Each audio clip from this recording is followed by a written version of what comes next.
Saudara, Anda menyaksikan Kompas Bisnis bersama saya Putri Oktaviani. Realisasi investasi yang dibanggakan Pak Presiden Prabowo Subianto bahkan naik lebih dari 11% dari tahun lalu, ternyata justru diiringi penyerapan tenaga kerja yang melorot. Realisasi investasi asing juga menyusut, bahkan terendah sejak 2024.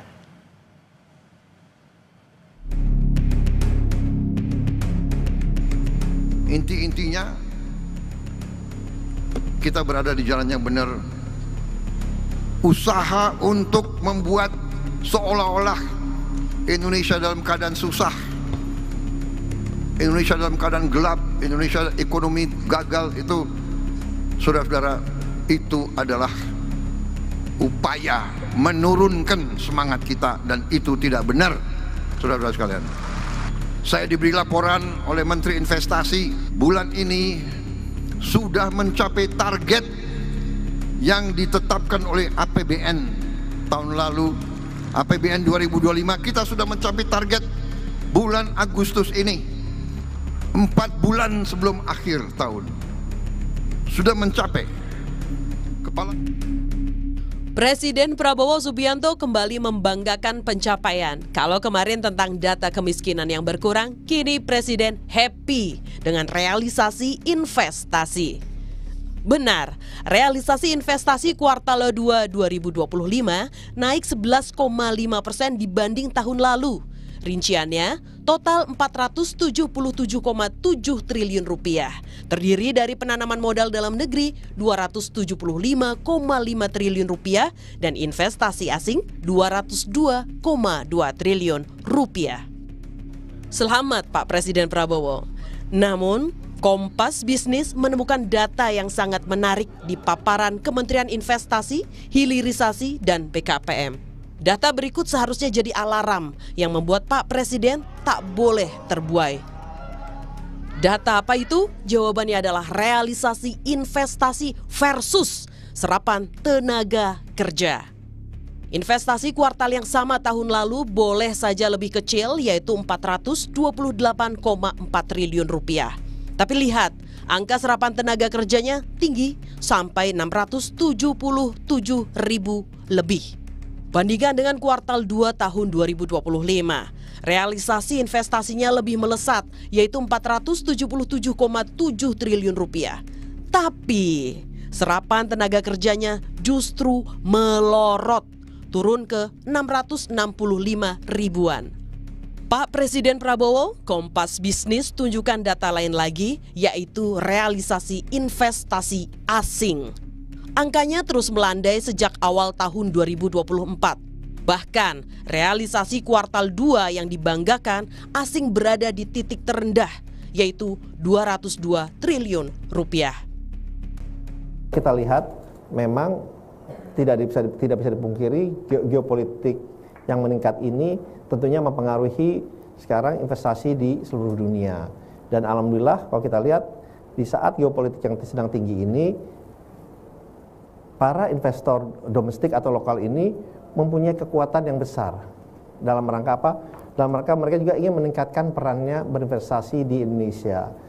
Karena yang kita sampaikan bahwa hitung-hitungannya jelas, potensinya ada, tentunya kita memberikan prioritas kepada investor dalam negeri juga, agar mereka bisa berinvestasi di Indonesia. Karena kembali lagi kita kan ingin supaya para investor dalam negeri ini juga lebih menikmati hasil yang ada di Indonesia ini lebih besar. Pak Presiden, tolong beritahu kami masyarakat awam sampai investor. Apa lanskap atau rencana prioritas di sektor investasi jangka pendek? Apa yang akan dilakukan? Apakah pro pada padat modal dan teknologi, tapi minim serapan tenaga kerja, Pak? Indonesia punya bonus demografi. Jangan lengah, Pak, karena ini bisa jadi petaka demografi.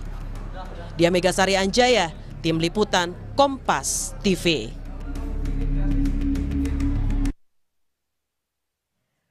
Saudara, apa yang terjadi dengan dunia investasi dan tenaga kerja di Indonesia?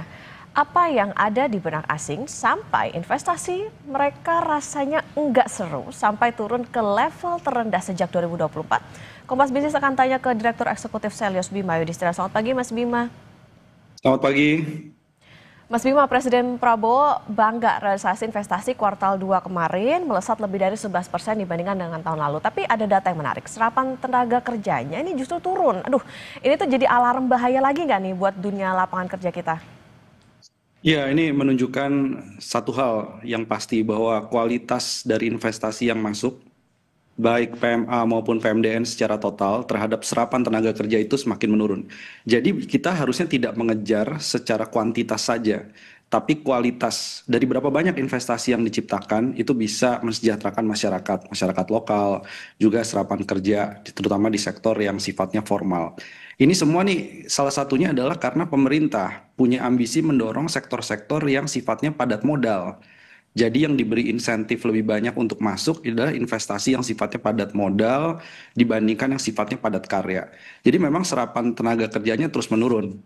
Misalnya sebelumnya di 2024 itu investasi dengan proporsi tenaga kerjanya setiap 1 triliun investasi itu bisa sampai 1.500 orang. Ini secara total sekarang setiap 1 triliun investasi yang masuk secara rupiah itu hanya menyerap 1.300-an orang tenaga kerja. Jadi elastisitasnya semakin kecil dan ini harusnya jadi bahan evaluasi. Kenapa Indonesia yang sedang menghadapi usia produktif yang cukup tinggi, ini investasinya tidak match dengan kebutuhan serapan tenaga kerja tadi. Oke, bukan cuma kejar angkanya berapa, tapi juga bagaimana kualitas dari investasinya itu sendiri. Mas Bima, yang menarik juga, asing nih rasanya ngelihat Indonesia nggak asik buat investasi. Buktinya data terendah sejak awal 2024. Apa sih sebetulnya yang ada di benak asing, terutama untuk mereka berinvestasi di dalam negeri? Salah satunya adalah ketidakpastian dari regulasi. Jadi kalau dilihat secara regulasi itu masih banyak PR yang membuat daya saing Indonesia misalnya di IMD Competitiveness Index atau ranking tahun 2025 itu menempatkan Indonesia turun peringkatnya 17 peringkat. Jadi ini salah satu bahan evaluasi reformasi birokrasinya kemana.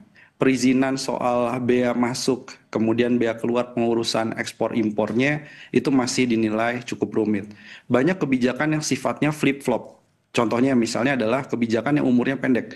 Jadi kita bisa petakan banyak kebijakan yang diumumkan kemudian diubah dalam waktu yang sangat singkat. Dan pada kuartal 1 kemarin 2025 ada banyak kebijakan yang nggak bisa diprediksi. Misalnya ada RUU TNI, kemudian ada pembentukan Danantara. Jadi investor agak sulit menduga sebenarnya kemana sih arah kebijakan dari pemerintah. Termasuk apa yang misalnya disampaikan oleh Pak Prabowo di depan dari pengusaha, kemudian dari serikat pekerja soal Satgas PHK sampai sekarang belum ada. Jadi banyak yang dijanjikan secara politik itu dianggap belum bisa terrealisasi paling tidak selama 1 semester pertama 2025 ini. Dan juga transparansi data. Jadi kalau dicek banyak investor itu juga melihat kita lihat APBN kita, ini salah satu bentuk transparansi dari sisi anggaran.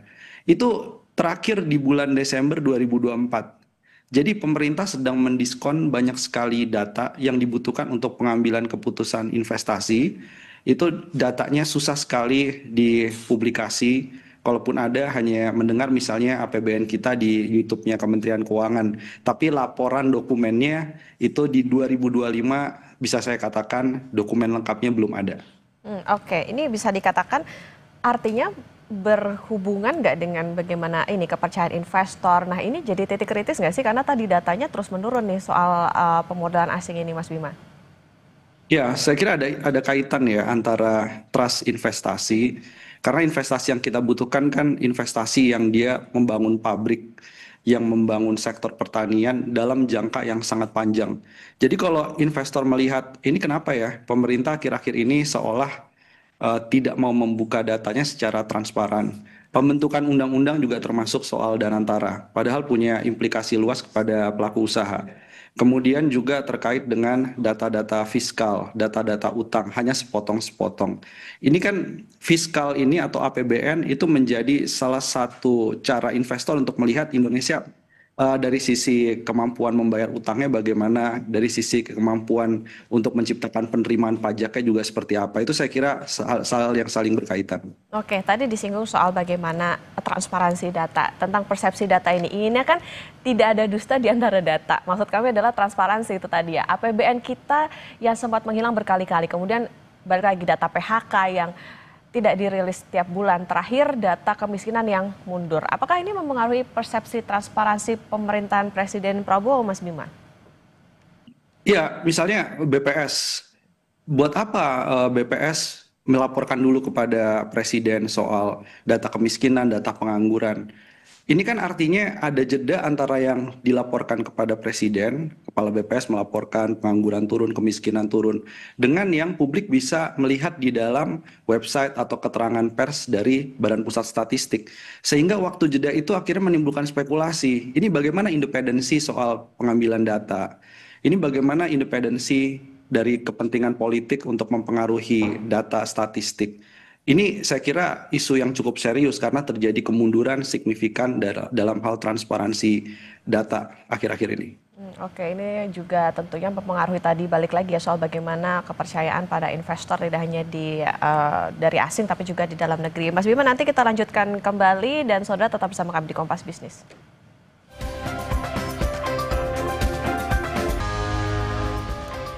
Saudara, kita lanjutkan kembali perbincangan bersama Direktur Eksekutif Selyos Bima Yudhistira. Mas Bima, kita nyambung soal tentang transparansi tadi. Kalau investasi asing langsung aja susut, apakah ini akan berpengaruh juga ke investasi asing di portofolio atau misalnya pasar keuangan, kayak surat utang negara dan lain sebagainya?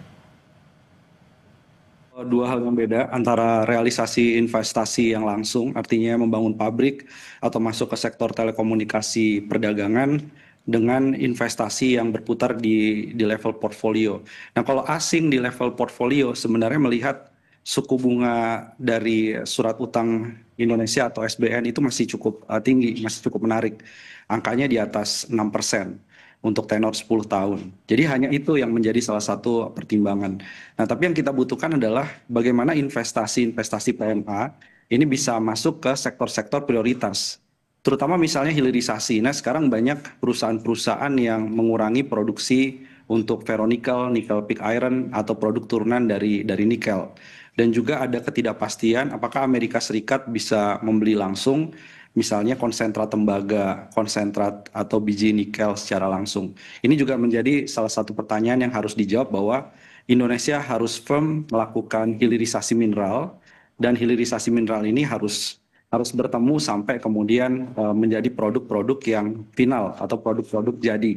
Sehingga begitu kemudian diekspor ke pasar internasional, ini ada nilai tambah yang membuat daya tarik investasi mulai dari biji nikel menjadi bahan setengah primer atau olahan primer sampai dengan kemudian prekursor baterai sampai ke kendaraan listrik. Jadi kalau kita bisa melengkapi semua rantai pasok ini tentunya akan sangat menguntungkan ya dari sisi hilirisasi dan bertemu dengan kepentingan para investor yang ingin Indonesia melakukan hilirisasi domestiknya. Oke, harus lebih serius lagi soal bagaimana kebijakan hilirisasi. Mas Bima, seperti Pak Menteri Investasi bilang, investor domestik ini jadi kekuatan investasi. Sebetulnya sekuat apa sih investor dalam negeri kita? April lalu ramai orang kaya di Indonesia nih diduganya justru melarikan asetnya ke luar negeri. Ya, untuk investasi domestik ini kalau dilihat dia banyaknya masuk ke sektor yang disebut tersier. Jadi transportasi, telekomunikasi, perdagangan. Dan juga kita indikasikan ada yang memang masuk karena dorongan dari pemerintah ke sektor prioritas.